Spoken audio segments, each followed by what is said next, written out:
Noémie Schulz du service police-justice de CNews, le ministère de l'Intérieur qui a demandé au préfet de prendre toutes les mesures nécessaires pour éviter les débordements. À Paris, notamment, un dispositif important qui sera déployé ce soir. Oui, on vient de l'entendre, 2500 forces de l'ordre qui seront déployées. C'est 4 fois plus que le 11 juillet, au soir où il y avait eu donc ces débordements. À Paris, l'axe Concorde, Champs-Élysées, Porte-Maillot sera particulièrement surveillé, avec les façades des commerces qui vont être protégées, des effectifs qui vont également être déployés dans d'autres quartiers comme celui de Barbès ou également en Seine-Saint-Denis. Alors mercredi, le préfet de police de Paris, il s'est opposé à la fermeture des Champs-Élysées que réclame notamment la maire de 8e. On ne peut pas empêcher les gens d'aller faire la fête. Il en appelle à la responsabilité et il précise que les comportements à risque, notamment sur la route, par exemple des gens qui monteraient sur les toits des voitures, eh bien ces comportements, ils seront sanctionnés via notamment la vidéo-verbalisation. Et puis ailleurs en France également. Oui, à Lyon, où la situation a également été compliquée, le 11 juillet, le préfet a décidé d'interdire la consommation d'alcool dans la rue, l'usage des pétards, mais aussi la vente d'alcool à emporter et l'utilisation des feux d'artifice sur la voie publique. Les poubelles qui pourraient alimenter les casseurs vont être retirées. Enfin, la circulation des voitures va être totalement interdite à partir de 19 h dans certains quartiers, notamment autour de la place Bellecour. À Marseille, pas d'interdiction de circuler autour du Vieux-Port, mais des forces mobilisées.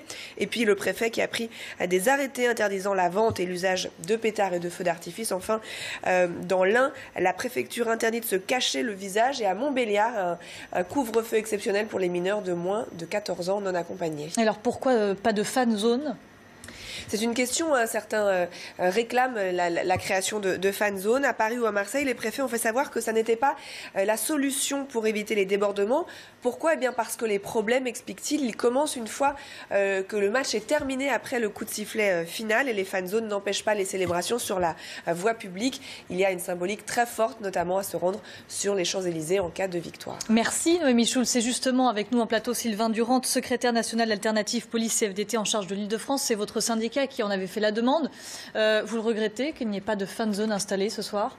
Bien effectivement, je tiens à rappeler qu'on était donc la seule organisation syndicale à émettre cette demande de fan zone. Effectivement, nous prenons acte que cette décision ne sera pas retenue. Néanmoins, ce dispositif aurait pu contenir un maximum de supporters. Ça nous aurait permis de pouvoir aussi, à l'issue du match, avoir un dispositif de surveillance. Ce que je constate aujourd'hui, c'est que le dispositif qui sera retenu n'est ni plus ni moins qu'une fan zone à ciel ouvert. Donc je rappelle qu'il y aura quand même 3 km à sécuriser. Ça va monopoliser 2500 policiers qui sont déjà très fatigués. Je rappelle effectivement que depuis de nombreux mois, 35 semaines, et dernièrement, le 14 juillet, mes collègues enchaînent les doubles vacations, donc plus de 20 heures de travail consécutif. Et notre solution de fan zone aurait pu permettre de sécuriser un site un petit peu plus petit. Et ce dispositif de sécurité que vous évoquez, 2500 membres des forces de l'ordre, il est justifié ce soir ? Eh bien écoutez, oui, si nous avions demandé cette fan zone, effectivement, c'est parce qu'on sait que ce soir, il y aura des risques par rapport à ce match. Dans quel état d'esprit ils sont, ces hommes et ces femmes qui sont mobilisés ce soir ? Écoutez, moi, mes collègues sont épuisés.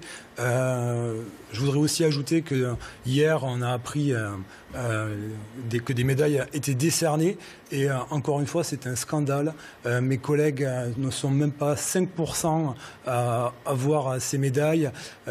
Encore une fois, ce sont des hauts fonctionnaires, des préfets qui seront récompensés. Je pense notamment à la compagnie de sécurisation et d'intervention, les brigades d'information de voie publique qui étaient en premier rang, qui ont travaillé tous les samedis. Et c'est purement scandaleux qu'ils n'aient pas, on va dire, obtenir ces médailles. Le ministère de l'Intérieur qui indique que si l'un des médaillés est reconnu responsable d'actes contraires à la déontologie ou de fautes est sanctionné à ce titre ou condamné par la justice, la médaille de la sécurité intérieure lui sera retirée. Merci Sylvain Durand d'avoir été notre invité.